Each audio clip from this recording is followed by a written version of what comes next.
a mystery and thriller story of a plane crash.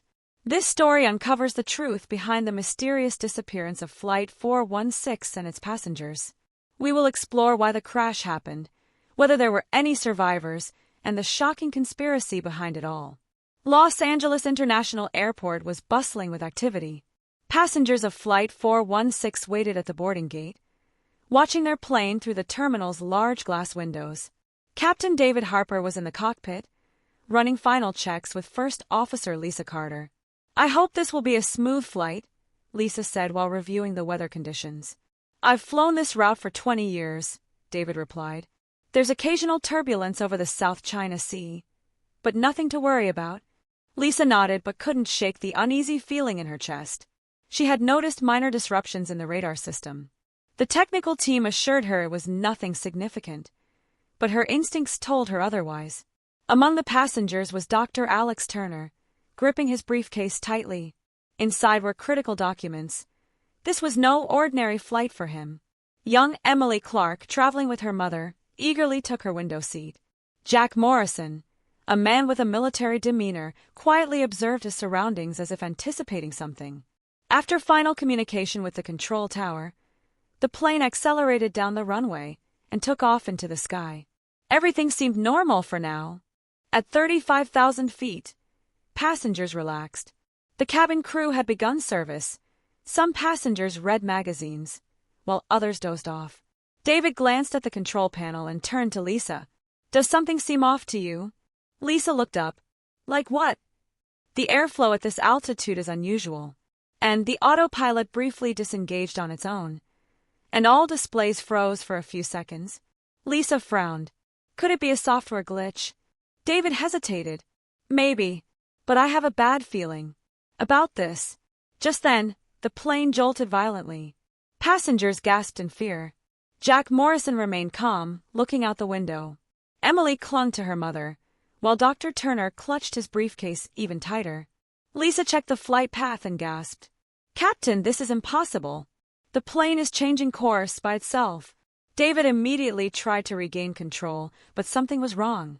"The plane is steering on its own," he muttered, his hands sweating. Lisa grabbed the radio. "Control Center, this is Flight 416. We are experiencing an unauthorized course deviation and signal disruptions." Silence. "Control Center?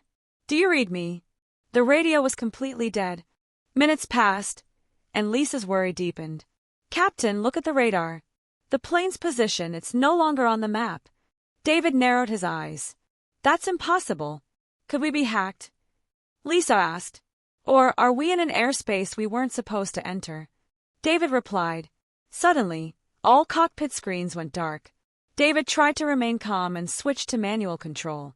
But then, the engines began to shudder violently. "Oh my God, this isn't just a system failure," Lisa whispered. And then, the plane began to plummet. Passengers screamed as the cabin shook. Jack Morrison tightened his seatbelt and surveyed the scene. "We have to be ready," he whispered to himself. Emily's mother prayed, tears streaming down her face. "Mayday! Mayday! We're losing control!" David shouted, but no one was there to hear them. Then, everything went black. As the plane hurtled downward, Lisa glanced through the cockpit window. "Captain, what is that?" A strange light shimmered in the clouds. David made one last attempt to pull the controls, but it was too late. A deafening explosion followed. David slowly opened his eyes, his head spinning. Wreckage was scattered across the shore. "Lisa," he mumbled. A few feet away, Lisa groaned as she regained consciousness. David quickly stood up and scanned the area. Were there other survivors? Jack Morrison stood nearby, gripping a knife. "Something's not right," he muttered. Emily's mother screamed. "Where is Emily?" David's heart pounded. And then a sound echoed from deep within the jungle. But it didn't belong to any passenger or crew member. Night fell over the crash survivors. The eerie sounds of the jungle kept everyone on edge. Days had passed, and the missing passengers still hadn't been found. David wandered back toward the wreckage, gazing at the night sky, until he saw something. A signal flare. His heart raced. "Someone is alive." Jack stood up immediately. "We have to go." Lisa hesitated. "But it's dangerous to go into the jungle at night." David was firm. We can't leave them alone. With makeshift torches in hand, they ventured into the dense forest. The moonlight barely guided their way. Then they spotted movement ahead. A silhouette. David rushed forward and found Mia, injured but conscious. Lisa choked back tears. Mia, we found you. Mia's voice was weak. I'm not alone. David's eyes widened. Someone else survived. Mia nodded slowly. Mark, he's here too? Jack ran ahead and found Mark lying nearby. He was breathing, but barely. Lisa gasped. They're both alive. David closed his eyes and whispered, It's a miracle. Carrying Mia and Mark, David and Jack rushed back to the camp. The other survivors wept with joy. Mia weakly explained, We were at the back of the plane. When it hit the water, Mark saved me. Mark's voice was faint. And then we heard something. David frowned. What did you hear? Mia's eyes filled with fear. A strange recording before the crash. Lisa tensed. Are you saying someone deliberately disabled the systems? Mia nodded. It wasn't an accident. Just then, the sound of a helicopter echoed in the distance. Everyone looked up. A rescue team had arrived. Lisa clutched Mia's hand, tears streaming down her face. We're going home. David took a deep breath. It truly was a miracle. As the survivors recovered in the hospital, David had only one question. Why did the plane crash? Mia shared her story with the authorities. Investigators retrieved the black box from the wreckage. And the truth was finally revealed. The pilot's emergency call had been recorded. Control systems are unresponsive. Unauthorized override detected. Someone is hijacking the plane. This was no technical failure. It was sabotage. David, Lisa, and Jack watched the breaking news on TV. The investigation confirms that Flight 416 was deliberately compromised.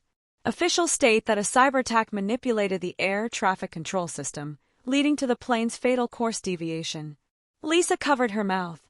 So someone did this on purpose. David clenched his fists. We need to find out who. Authorities traced the cyber attack to Richard Cole, a former airline engineer. David scowled. Why would he do this? Lisa researched his history and gasped. He used to be a pilot until his license was revoked. Jack frowned. Why? Lisa read aloud. He was caught flying under the influence. David clenched his fists. He tried to kill us for revenge. Richard was arrested and confessed. I just wanted to teach them a lesson. I didn't mean for anyone to die. Lisa whispered, but they did. Richard was sentenced to life in prison. The survivors rebuilt their lives. David became an advocate for airline safety. Lisa started a foundation for victims' families. Jack became a flight safety instructor. Mia and Mark, forever bonded by their experience, got married a year later. And the story of Flight 416 became known as a true miracle. This brings us to the end of the story. Thank you for watching until the end. I hope you enjoyed the story. If you did, don't hesitate to like the video and share it with your friends. Subscribe to our channel and turn on the notification bell.